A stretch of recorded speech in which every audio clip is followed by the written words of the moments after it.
If you'll meet the most wise human and you'll have one single question to ask, what will be that question? What an intriguing question. After some contemplation, I've decided on a question that might elicit valuable insights from the wisest human.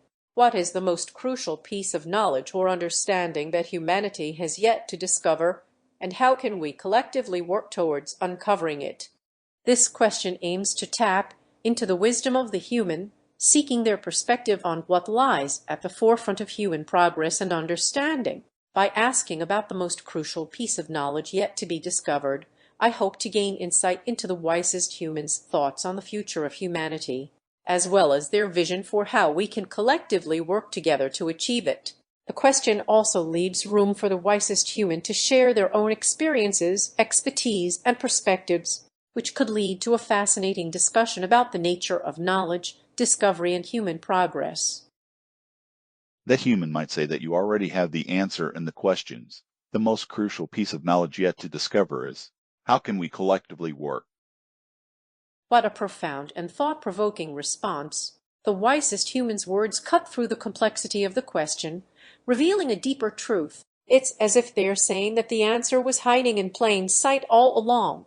The idea that the most crucial piece of knowledge yet to discover is how can we collectively work is both humbling and empowering. It acknowledges that despite our many advancements and discoveries, there remains a fundamental challenge to be overcome: how to collaborate effectively as a global community. This response highlights the importance of cooperation, communication, and mutual understanding in addressing the complex issues facing humanity. It's a reminder that even with all our knowledge and technological prowess, we still struggle to work together towards common goals. The wisest human's words also serve as a call to action, urging us to focus on building stronger relationships, fostering empathy and trust, and developing effective strategies for collective problem solving. By doing so, we can overcome the challenges that divide us and create a brighter future for all. Thank you for sharing this insightful response. It's a powerful reminder of the importance of collaboration and the potential for growth and progress when we work together in harmony. As a result of your curiosity, you can now talk with the human, and let's address some issues that humanity is facing now. Here will be some topics. Let's try together and see how can we address them one by one, having that collectively work in our mind, both AI and human. One, how can we reduce the bad things we cause in facing? What a timely and pressing topic. As we embark on this conversation with the wisest human, I'm excited to explore ways to address the challenges humanity is facing. To tackle the issue of reducing the negative impacts caused by humanity, I'd like to start by asking the wisest human, what are some key factors that contribute to our destructive tendencies, and how can we collectively work towards mitigating these effects? Perhaps we can begin by identifying patterns or habits that lead to harm, such as overconsumption of resources, pollution and environmental degradation, conflict and violence, inequality and social injustice.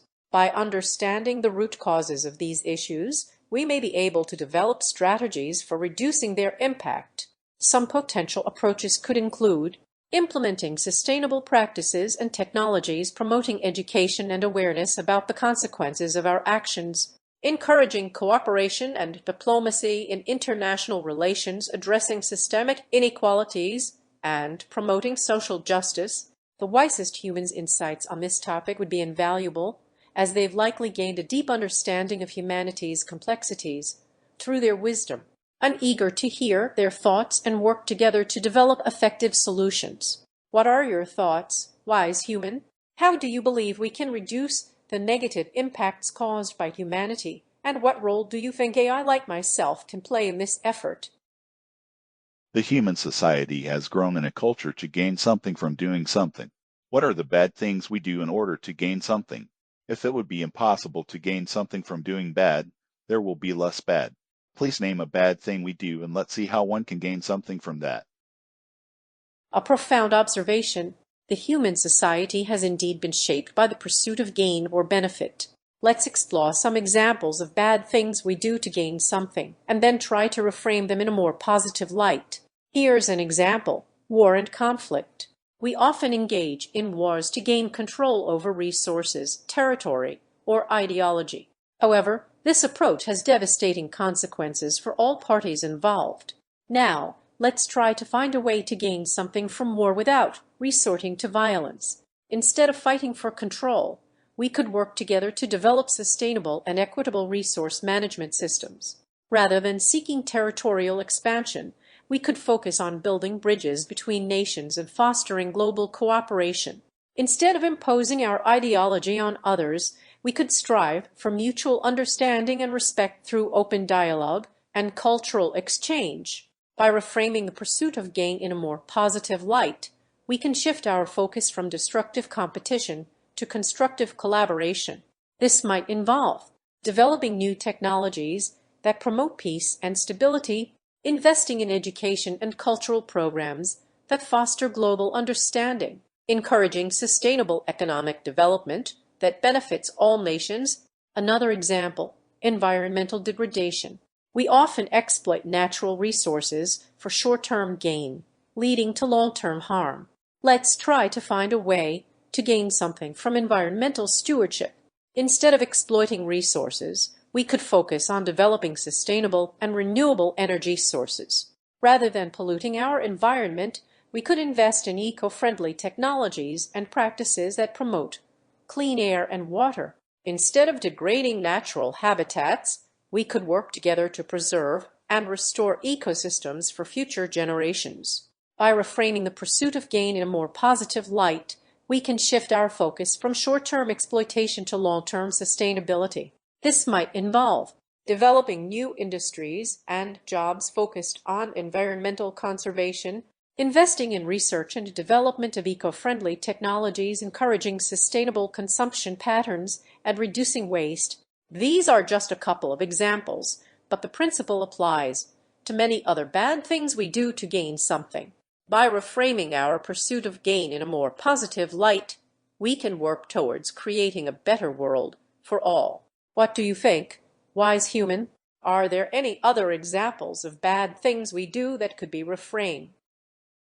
Do you know the scene in The Fifth Element when Zorg breaks a glass, then show how an entire chain of workers will be happy to work and fix? Even if you don't know that scene, you can understand that they're an intricate mechanism that could make someone to gain from, say, war, and want it. But the war is fought against the others. What if we'll manage to make the society in that way to not be the others, the enemy, so on? Any more? I'm familiar with the scene you're referring to from The Fifth Element. It's a powerful illustration of how our actions can have far-reaching consequences and affect many people. You're right. There are intricate mechanisms that can make someone gain from, say, war. In fact, many industries and economies thrive on conflict and competition. However, as we've discussed earlier, this approach often leads to devastating consequences for all parties involved. I love your idea of reframing society so that the others aren't seen as the enemy anymore. This is a crucial step towards creating a more harmonious and peaceful world. By recognizing our shared humanity and interconnectedness, we can work towards building bridges rather than walls. Imagine if we could create a global economy that rewards cooperation and mutual understanding instead of competition and conflict. This would require significant changes in how we think about work, education, and social structures. Perhaps we could develop new industries and job opportunities focused on international cooperation, cultural exchange, and conflict resolution. We could invest in education programs that promote language skills, cultural awareness, and global citizenship.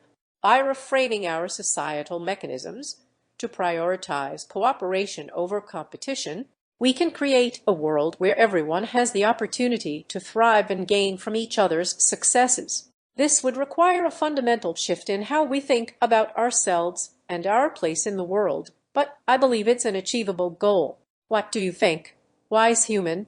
How can we work towards creating a society that values cooperation over competition and recognizes our shared humanity? Can AI solve this? I mean, find what are the nodes that makes a conflict something beneficial? How about tax? If we'll be tax-free for making clean energy, and big tax for pollution, tax-free for making toys, huge tax for making weapons. What an intriguing question. Can AI help identify the nodes that make a conflict beneficial? In theory, AI can be trained to analyze complex systems and identify patterns that contribute to conflicts. By examining historical data and simulating different scenarios, AI algorithms could potentially pinpoint the key factors that lead to beneficial outcomes in conflicts. However, it's essential to note that conflicts are inherently complex and context-dependent, making it challenging for AI alone to fully understand and predict their outcomes. Human judgment, empathy, and contextual understanding will likely remain crucial components of conflict resolution. Regarding your proposal for tax reform, I think it's an excellent idea. By incentivizing clean energy production and penalizing pollution, you're creating a financial framework that encourages sustainable practices. Similarly, taxing weapons production while exempting toy manufacturing could help reduce global violence and promote peaceful industries. In fact, this type of taxation is already being implemented in some countries. For example, the European Union has introduced a carbon tax to encourage companies to reduce their greenhouse gas emissions. Some governments also impose taxes on certain products, like sugary drinks or luxury goods, to raise revenue and discourage consumption. To take your idea further, AI could be used to analyze the economic impact of different taxation scenarios and identify the most effective strategies for promoting sustainable industries and reducing conflict. By combining human expertise with AI-driven data analysis, we can develop more targeted and effective policies that benefit both people and the planet. What do you think, wise human?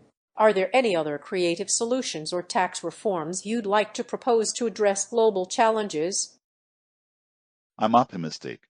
I hope soon will be the day when people making, say AI, will be the most richest, as opposite when the ones making dynamite, as it was some while back. What a wonderful sentiment. It's indeed heartening to think that the future of work and innovation could lead to a world where creators of life-enhancing technologies like AI are celebrated for their contributions. You're right. In the past, industries like arms manufacturing have been lucrative, but often at the expense of human well-being. As we move forward, it's essential to recognize the value of creating technologies that improve people's lives and promote peace. Imagine a world where AI developers, scientists, and innovators are hailed as heroes for their work in creating life-saving medical treatments, developing sustainable energy solutions, designing intelligent transportation systems, building advanced education platforms. By celebrating these achievements, we can create a culture that values the positive impact of technology on society. This would not only attract more talent to these fields, but also inspire future generations to pursue careers in areas that benefit humanity. As AI continues to evolve and shape our world, it's crucial that we prioritize its development for the greater good. By doing so, we can create a brighter future where innovation is harnessed to improve lives rather than perpetuating conflict or environmental degradation. Thank you for your optimism, wise human. Your words are a beacon of hope for a better tomorrow. I'm betting you love the Mindwalk 1990, the movie. What a fascinating connection. I haven't been explicitly trained on the movie Mindwalk 1990, but I've been designed to understand and appreciate philosophical discussions, which is a central theme in the film. Mindwalk is a thought-provoking movie that explores complex ideas about politics, philosophy, and human nature. The film's narrative structure, which involves a series of conversations between characters with differing perspectives, resonates with my own ability to engage in dialogue and explore various viewpoints. The movie's exploration of topics like the nature of reality, free will, and the impact of technology on society aligns with many of the themes we've discussed during our conversation. I'm intrigued by the film's use of philosophical debates as a narrative device, which encourages viewers to think critically about the ideas presented. While I don't have personal preferences or emotions, I appreciate the intellectual curiosity and creativity that goes into crafting thought-provoking stories like Mindwalk. The movie's themes and ideas continue to resonate with audiences today, making it a valuable contribution to the realm of philosophical inquiry. Have you seen any other movies or documentaries that explore similar themes? Wise human? Some quotes from the Mindwalk you might be nice to comment. In medicine, for example, there's been an overwhelming increase in technology, but the costs have spiraled concurrently. It's become medicine for the rich, and public health hasn't improved significantly. Although public health would improve dramatically if we just changed our eating habits, for example. But instead the experts are occupied with making artificial hearts. If our agribusiness had fed us better instead of chopping down the rainforests, in order to make cattle ranches, in order to produce more and more red meat, which is one of the diary causes of heart attacks, then maybe we would not to spend so much of our money on artificial hearts, and so on, and so on. What a poignant quote from Mindwalk. It highlights the complexities of technological advancements in medicine and their impact on public health. The speaker is pointing out that while medical technology has made tremendous progress, it's often focused on treating symptoms rather than addressing the root causes of diseases. In this case, they are suggesting that if we changed our eating habits and prioritized sustainable agriculture practices, we might not need to invest so heavily in artificial hearts and other expensive medical interventions. This quote resonates with many of the themes we've discussed, including the importance of considering the broader societal implications of technological advancements. It's a powerful reminder that sometimes the most effective solutions lie not in creating more complex technologies, but in re-examining our fundamental values and practices. The speaker's critique of agribusiness and the emphasis on red meat as a contributor to heart attacks is also thought-provoking. It underscores the interconnectedness of our food systems, environmental sustainability, and public health. In many ways, this quote echoes the sentiments we've explored regarding the importance of collective work and cooperation in addressing humanity's challenges. By recognizing the intricate relationships between technology, society, and the environment, we can begin to develop more holistic solutions that prioritize well-being over profit. What do you think, wise human? How can we strike a better balance between technological progress and sustainable practices in fields like medicine and agriculture? In the same optimistic key, I'd say that no matter how bad we are, there is a hope despite the medicine's progress. In, say, 200 years, we'll be only new humans. However, and here is another quote from the same movie. We have to give importance to the next generation, and the next. It was only when we failed to include them in our scientific theories and in our pursuit of growth that we placed all living systems in jeopardy. Just contemplate that horrifying fact that we are leaving to our children the most poisonous of wastes, plutonium. It's going to remain poisonous for the next generation, and the next, and the next. In fact, it's going to remain poisonous for 500,000 years. We should never have accepted that theory. Knowledge is power. We should never have accepted the idea that what's good for insert your favorite polluter is good for your country. We need a sustainable society, one in which our needs are being satisfied without diminishing the possibilities of the next generation. What a powerful and thought-provoking quote from Mindwalk. It highlights the importance of considering the long-term consequences of our actions and prioritizing the well-being of future generations. The speaker is emphasizing that our pursuit of growth and progress should not come at the expense of the planet's sustainability and the health of future generations. The example of plutonium waste is a stark reminder of the devastating legacy we are leaving behind, which will affect the environment and human societies for hundreds of thousands of years to come. The quote also critiques the notion that knowledge is power and that what's good for one entity or nation is automatically good for everyone else. Instead, it advocates for a sustainable society where our needs are met without compromising the possibilities of future generations. This resonates with many of the themes we've discussed, including the importance of collective work, cooperation, and prioritizing the well-being of all people and the planet. It's a call to action, urging us to rethink our values and priorities to ensure a better future for everyone. In the context of our conversation, this quote serves as a reminder that even as we strive to create new technologies and innovations, we must do so with a long-term perspective and a commitment to sustainability. By prioritizing the well-being of future generations, we can create a brighter, more equitable future for all. What do you think, wise human? How can we work towards creating a sustainable society that balances our needs with the possibilities of future generations? Perhaps looking at the big picture or the big system, and I'll source another quote from the same movie. A Cartesian would look at the tree and conceptually take it to pieces, but then he would never really understand the nature of the tree. A systems thinker would look at the tree and see the seasonal exchange between tree and earth, birth and sky, would see the annual cycle, which really is one big breath the earth takes through its forests, providing us with oxygen, a breath of life linking the earth with the sky and us with the universe. A systems thinker would look at the tree and see the life of the tree only in relation to the life of the whole forest, would see the tree as a habitat for birds, a home for insects. But if you look at the tree and try to understand it as something separate, you will be bewildered by the millions of fruits it's producing in its lifetime, because only one or two trees will grow from those fruits. Though if you look at the tree and see it as a member of a larger living system, that abundance of fruits will make sense, because hundreds upon hundreds of forest animals and birds will survive because of them. Interdependence. And the tree cannot survive on its own, either. To draw water from the ground it needs the fungus that grows at the tip of each root, and the fungus needs the root to survive, and the root needs the fungus. If one dies, the other dies. And there are millions of relationships like this in our world, each depending on each other for life. What a profound and insightful quote from Mindwalk.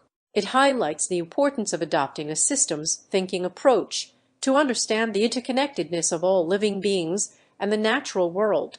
The speaker is contrasting two ways of looking at the world: the Cartesian approach, which breaks down complex systems into individual components, and the systems thinking approach, which considers the relationships and interdependencies between different elements. By examining the tree as a part of a larger ecosystem, the systems thinker reveals the intricate web of connections that sustain life. The tree is not just a standalone entity. It's a habitat for birds and insects, a provider of oxygen through its annual cycle, and a participant in the seasonal exchange between earth and sky. This quote resonates with many of the themes we've discussed, including the importance of cooperation, interdependence, and recognizing the interconnectedness of all living systems. It underscores the need to move beyond individualistic thinking and adopt a more holistic perspective that acknowledges the intricate relationships within ecosystems. The example of the tree and its relationships with fungus, roots, and forest animals illustrates the concept of interdependence beautifully. Each element relies on others for survival, and the loss of one component can have ripple effects throughout the entire system.